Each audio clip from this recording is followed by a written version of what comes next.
আজকে শ্রাবণ মাসের চতুর্থ সোমবার, শেষ সোমবার। বাবার মাথায় আমি জল দেব,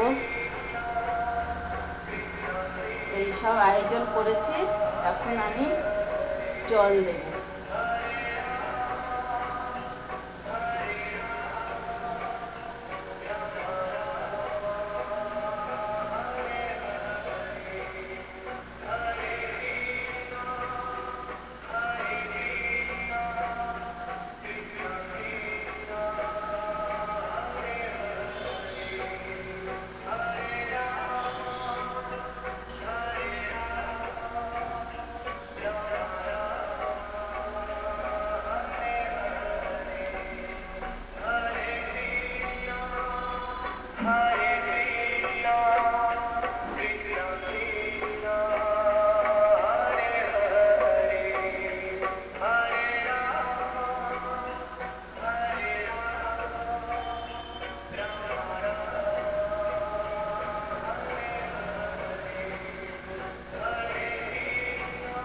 আমার এই পুজোর ভিডিও আপনাদের কেমন লাগে? ভালো লাগলে আমাকে লাইক কমেন্ট করবেন।